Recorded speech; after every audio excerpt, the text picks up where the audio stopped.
This was the heat that we really wanted to break down this morning, and last night on the post show when we saw it on the matchup, Australia's Josh Kerr taking on the defending champ of the US Open, Filipe Toledo. That you mentioned that word punk rock, where you can't really fit them in a confines of wearing the contest jersey. Oh, here we go, Joe. First wave ridden, a big layback hammer from Toledo. No restarts anymore. This heat is finally on. And now he's running after a reform. I love that first turn. He's got an inside track now, going the distance, hard off the bottom, and he gets a completion. Decimated. Watch this. Bang. Huge connection. The most spray I think I've seen thrown in this event. He's not done. I like that he has kept his wits about him. Sometimes you have so much aggression that you want to unleash that things get away from you. He's just able to control his board and his maneuvers, really just slamming home that section, putting that ball. Toledo looks like he's ready for a backup score a little bit further down south. Little top turn wrap, he'll fade. Nothing left for Toledo, but that'll be a backup score for the time being. To think about is just the fact that he's already locked in that 6.5, so he just needs to add. Crank it up. We love it, Chelsea. Enjoy that Jeep Grand Cherokee as we now see the vertical attack from Toledo on his third strike, looking to better at 2.0. He's already done that. And now running after the reform ramp. Winding up, there's the finish. Solid hack, he's on his feet. I figured a wave was coming. When do I leave my position and go to where Filipe is and getting some scores? That's right, he's repositioned himself in the mid-range of this lineup, but just finding connections to work with, the transition through the turns, and then this inside connector, riding it out. After we get caught up in this heat with Filipe, the one surfer staying active. Yep, he has changed his game plan, decided to sit on this mid-range peak, and it's working for him at the moment, finding inside connections.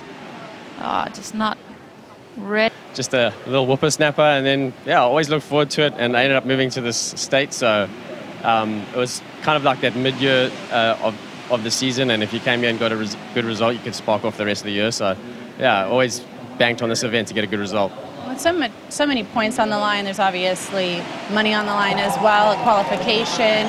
How are the events seeded? Actually, after this event, all the events up until now have been seeded off last year's rankings, but after this event, all the events that close the entries will close with current rankings. So you need to be, for the 6,000s, you'll need to be somewhere around the 150 mark, for the 10,000s, somewhere around the 100 mark to get in.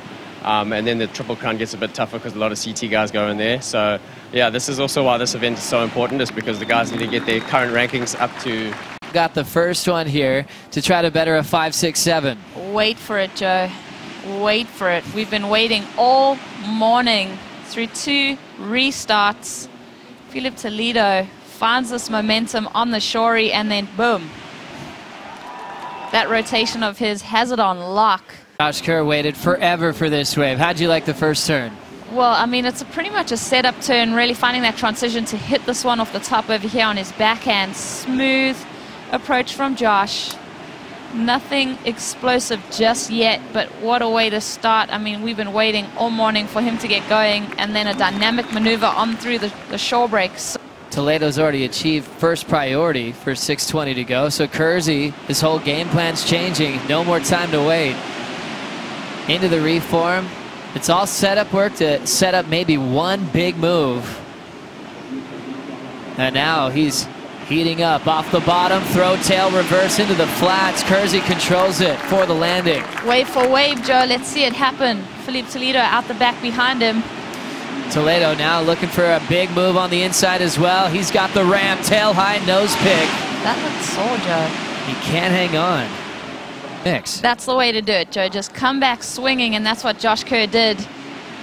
Look how much time he had to spend working this one over just to find that inside connection, working that rail-to-rail transition so smoothly. Comes onto the inside. We've been seeing this from him throughout the week. Lands it clean. Not easy, Joe, to land in the flats, land in the trough, and spin it around like that. And then Filipe Toledo, he's just locked in his best score. the 6.93 on his previous wave. But then also bringing this one through, and an awkward fall over here, just that back foot slipping off there. Going for his third U.S. Open title, Toledo's got some speed. First section, layback, blowtail, reverse. Now the wave's not even breaking, but he's got the inside reform on lock, looking for a big section to punt. There's a big frontside air, taps the rail.